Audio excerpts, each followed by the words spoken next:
लाल सिंह जी, कालू सिंह जी, एक कालू सिंह जी और कहां गए? आ रहे हो। मैं आप तीनों को विशेष धन्यवाद देना चाहता हूं। आप तीनों ने जो गोचर छोड़ने का जो कदम उठाया ना, उसका प्रभाव ऐसा आया है जिसकी मैंने तो सपने में भी कल्पना नहीं की थी।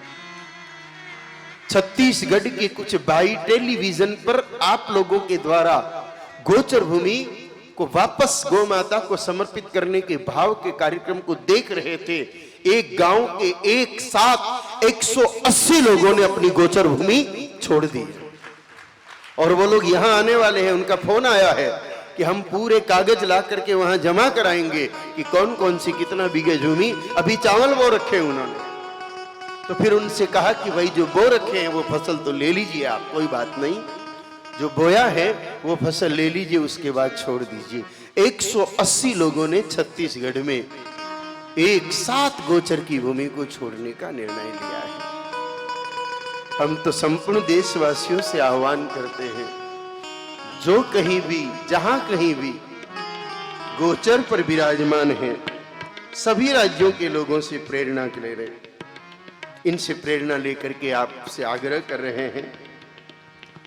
शासन की जो भी चारागाह भूमि है, शासन से भी आग्रह है हमारा, तो गवर्नमेंट ने भी कब्जा कर रखा है। सरकार से भी हम निवेदन करते हैं कि गोचर पर विद्यालय, हॉस्पिटल, फॉरेस्ट, गेस्ट हाउस ये सब नहीं बना है। शासन की जो दूसरी भूमियां हैं उनका उपयोग करें। गाय माता की भूमि पर अंग्रेजों ने भी कब्जा नहीं किया, गाय माता की भूमि पर मुगलों ने भी कब्जा नहीं किया, वो भी डरते थे गाय माता से। लेकिन आजादी के बाद वोटों के चक्कर में लोगों को खुली छूट दे दी गई गोचर पर कब्जा करने की। उसका बहुत बड़ा नुकसान भारतवर्ष को और गौ माता को हुआ है। आज बड़ी संख्या में गौ माताएं जो सड़कों पर घूम रही है, उसका सबसे बड़ा कारण गोचर भूमि पर कब्जा कर लेना है। और हमने इसकी हानि तो बताई थी। 7 पीढ़ियां नरक में जाती है उस व्यक्ति की, जो व्यक्ति गौ माता के निमित्त छोड़ी हुई भूमि पर हल चलाता है, भवन बनाता है या अन्य किसी प्रकार का कोई उद्यम करता है। अगर आपने फैक्ट्री लगा ली है, मान लो 5 बीघा जमीन सरकार ने आपको गोचर की एलॉट कर दी, आपकी फैक्ट्री लग गई। अब आपको लग रहा है कि ये तो गलत हुआ, लेकिन फैक्ट्री हटाना ये तो बड़ा मुश्किल है, हम भी मानते हैं, तो आप 5 बीघा जमीन कहीं और खरीद करके गौ माता के निमित्त सौंप दीजिए।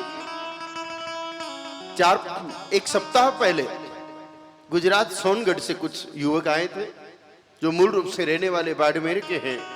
उन्होंने भी ये सारी बात सुनी टीवी पर, बड़े दुखी होकर आए कि हमने तो 20 साल पहले गोचर भूमि पे हमारे सब भाइयों के मकान बना दिए, अब क्या करें, हमारा तो मन बहुत दुख रहा है।